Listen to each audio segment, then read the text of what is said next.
दोस्तों, अगर आप पैन इंडिया सिनेमा में दिलचस्पी रखते हैं तो इस वीडियो को आखिर तक ज़रूर देखिएगा, क्योंकि इस वीडियो में मैं तमिल फिल्म डीएनए का रिव्यू करने जा रहा हूं और ये एक बहुत बढ़िया फिल्म है जिसको देखा जाना चाहिए। मैं ये बिल्कुल नहीं कह रहा हूं कि इस फिल्म में कोई कमियां नहीं है या इसको 5 स्टार जैसी फिल्म बता रहा हूं, बिल्कुल नहीं। लेकिन ये एक बहुत बढ़िया क्राइम थ्रिलर है, सस्पेंस थ्रिलर है, लेकिन उतनी ही ह्यूमन भी है। तो इस वीडियो को आप अंत तक देखिएगा।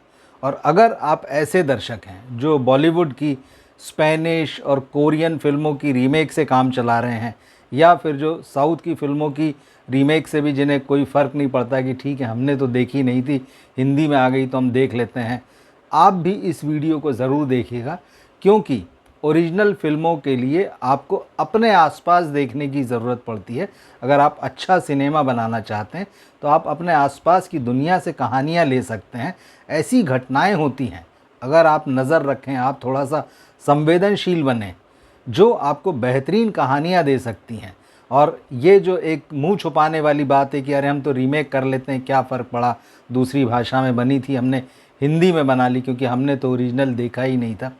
इस डीएनए फिल्म के इस रिव्यू को देखिएगा, इसी कहानी को भी आप समझिएगा कि कैसे आपके आसपास की जो घटनाएं होती है, जो रोज़मर्रा की हैं, ऐसा भी नहीं कि कोई ऐसी घटनाएं जो सालों में और सदियों में कोई एक आध बार होती तो फिर हमने उसको पर्दे पर उतार दिया, वैसा भी नहीं है।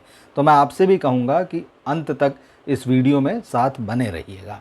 तो डीएनए जो कि तमिल फिल्म है, इस साल जून में रिलीज़ हुई थी, 20 जून को रिलीज़ हुई थी और अभी ये 2-3 दिन पहले अब ओटीटी पर आ गई है। मैंने इसको जियो हॉटस्टार पे देखा है, हिंदी डब वर्जन, हालांकि ये साउथ की अन्य भाषाओं में भी है। और इस फिल्म का डायरेक्शन नेल्सन वेंकटेसन ने किया है। और जो इसकी कास्ट है, मतलब जो एक्टर हैं, लीड एक्टर अथर्व हैं, उनके साथ एक्ट्रेस हैं निमिषा सजयन, बॉलीवुड में काम करने वाले मोहम्मद जीशान अयूब इम्पॉर्टेंट रोल में है, और उनके साथ बालाजी शक्तिवेल भी हैं। चारों कलाकारों ने बहुत बढ़िया काम किया है। अब सबसे पहले मैं आता हूँ इस फिल्म की कहानी पर, और देखिए प्रेमाइसिस कहाँ से उठाया है इन्होंने, किस तरह से ये आपके ज़िंदगी की घटनाओं को ले रहे हैं। बच्चा चोरी होने की खबरें आप आए दिन पढ़ते होंगे। अस्पतालों से बच्चा गुम हो गया, चोरी हो गया, अपहरण कर लिया गया उसका, इस तरह की घटनाएं आपने पढ़ी होंगी। नरबली होती है, या फिर बच्चे चुरा कर ऐसे लोगों को बेच दिए जाते हैं जो रसूखदार हैं, जिनके अपने घर में कोई बच्चा नहीं हो पा रहा है।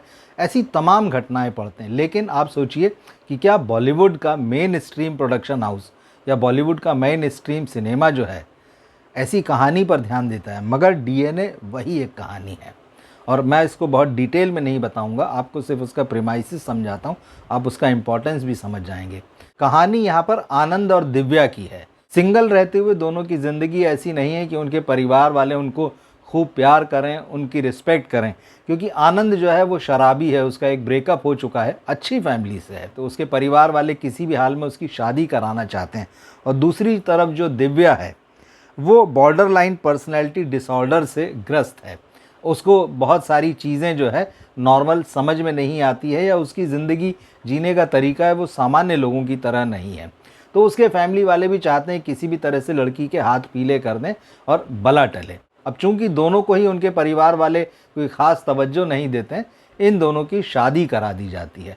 और शादी होने के बाद में दिव्या प्रेग्नेंट हो जाती है।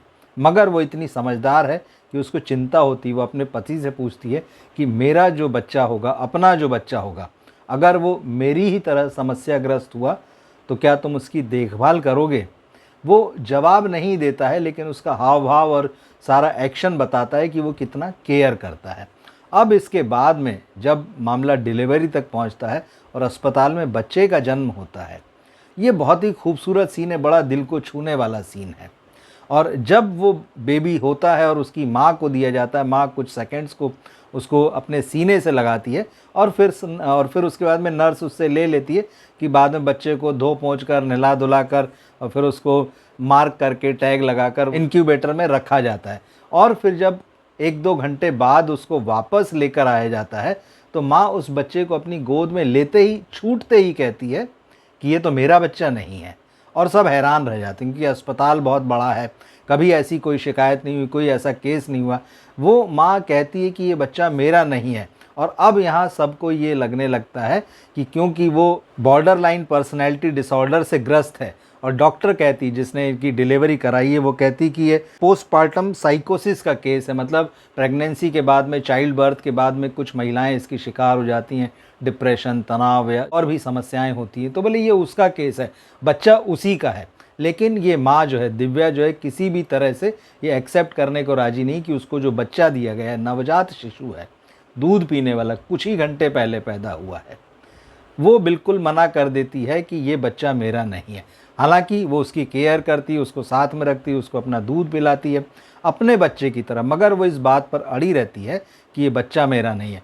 उसका हस्बैंड भी समझ नहीं पा रहा है कि क्या वो डिसऑर्डर के कारण इस तरह से कर रही है, डॉक्टर्स सही बोल रहे हैं। वो जांच पड़ताल में लगता है, डॉक्टर्स सारा सीसीटीवी वगैरह सब कुछ चेक करते हैं, लेकिन कहीं कोई गुंजाइश नहीं दिखती कि ये बच्चा उनका नहीं है। लेकिन हस्बैंड पुलिस में शिकायत करता, पुलिस आती है, पुलिस अपनी तरफ से जांच शुरू करती, अस्पताल कहता है कि भाई सारी चीज़ें क्लियर है, और तब पुलिस कहती कि भाई अगर आप इस मामले को आगे बढ़ाना चाहते हैं तो आपको अस्पताल के खिलाफ कोर्ट में जाना पड़ेगा और साबित करना पड़ेगा। अब किस तरह साबित किया जाए?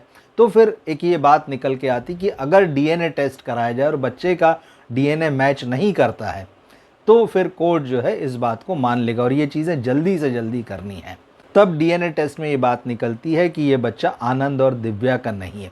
यहाँ से फिल्म घूमती है, यहाँ से चीज़ें निकलती हैं, और धीरे धीरे पुलिस इन्वेस्टिगेशन के साथ में ये फिल्म जब आगे बढ़ती तो आपको पता चलता है कि बच्चा चोरी के रैकेट कैसे होते हैं, किस तरह से बच्चों को चुराया जाता है, क्यों चुराया जाता है, और किस किस तरह से उनको चुराने के बाद में कहाँ कहाँ भेजा जाता है।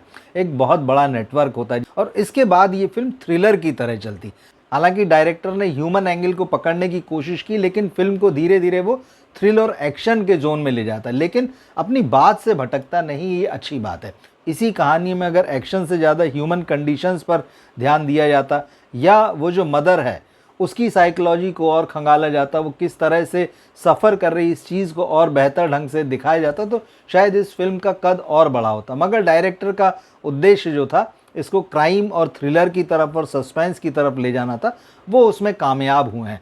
मगर सब्जेक्ट के रूप में ये फिल्म पूरी तरह से जस्टिस करती है और आपको मज़ा देती है। एक दर्शक के तौर पर आप इससे बंधे रहते हैं और आपको आश्चर्य होता है, आप उस फिल्म के साथ जुड़ जाते हैं। उस बच्चे की तलाश की जो जर्नी चल रही है, उस फादर की, उस मदर की, आप उसके साथ हर समय जुड़े रहते हैं, कहीं भी डिटैच नहीं होते हैं। तो ये आपके बहुत आसपास का सब्जेक्ट है। और फिर आखिर में जैसे मैंने कहा कि तमाम जर्नी कराते हुए राज खुलता है। क्या होता है ये आप फिल्म में देखिएगा, लेकिन मैं 100% इस फिल्म को आपको रिकमेंड कर सकता हूँ। और ये सब्जेक्ट जो हैं, ऐसे सब्जेक्ट जो हैं, ऐसी फिल्में जो हैं, ये बॉलीवुड के गाल पर तमाचा हैं, बहुत तगड़ा तमाचा है।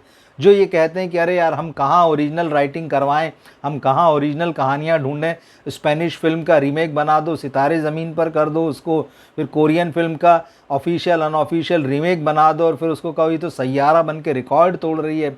या फिर आप आने वाली फिल्म जिसका इंतज़ार कर रहे हैं, धड़क 2 तमिल में बन चुकी थी, अब उसका रीमेक हो रहा है। मतलब हर तरफ यही कहानियाँ आप नहीं ढूंढ रहे हैं। क्या बच्चा चोरी की घटनाएं, क्या इस तरह की घटनाएं हिंदी पट्टी में या जहाँ जहाँ भी हिंदी दर्शक है वहाँ नहीं होती है? या फिर इस तरह की फिल्में बनाने का ठेका जो है इंडिपेंडेंट मेकर्स ने ही लिया हुआ है? पिछले दिनों अमेजन प्राइम पर एक फिल्म आई थी, इसमें अभिषेक बनर्जी थे। इस फिल्म का नाम था स्टोलन, और ये बहुत प्यारी फिल्म थी। लेकिन इस फिल्म को भी रिलीज़ कराने के लिए बॉलीवुड के 5 लोगों को साथ में आना पड़ा था। यानी बॉलीवुड के जो मेकर्स हैं, जिनके बारे में कहा जाता है कि वो बड़े मेकर्स हैं, वो बॉलीवुड को आगे बढ़ाएंगे, पैसा वो कमाते हैं, मुनाफा वो मोटा मोटा कमाते हैं, लेकिन फिल्में जो बनाते हैं वो रीमेक बनाते हैं, या फिर वो चालू मसाला फिल्में बनाते हैं, अच्छा सिनेमा बनाने के नाम पे हाथ खड़े कर देते हैं। तो क्या इंडिपेंडेंट मेकर्स ही ऐसी फिल्म बनाएगा हिंदी में? बड़े मेकर्स की कोई जिम्मेदारी नहीं है, बड़े प्रोड्यूसर्स की कोई जिम्मेदारी नहीं है? ये सोचने वाली बात है। डीएनए एक बढ़िया फिल्म है, इसको आपको देखना चाहिए। और सोचिए, कम बजट में फिल्में बन रही, बॉलीवुड के जो भी थोड़े बहुत जमे हुए मेकर्स हैं, बड़े बड़े बजट में फिल्में बनाना चाहते हैं। ये फिल्म सिर्फ 6 करोड़ रुपए के बजट में बनी। तो फिर जब तमिल में या रीजनल भाषाओं में ऐसी फिल्में कम बजट में बन सकती हैं, तो बॉलीवुड क्यों नहीं बना सकता है? सवाल बहुत सारे हैं। तो खैर, आप इस फिल्म को देखिएगा। और ये बॉलीवुड में जो रीमेक का चलन है, इस पर आप क्या सोचते हैं? अपनी राय ज़रूर दीजिएगा। मिलते हैं फिर हम अगले वीडियो में। नमस्कार।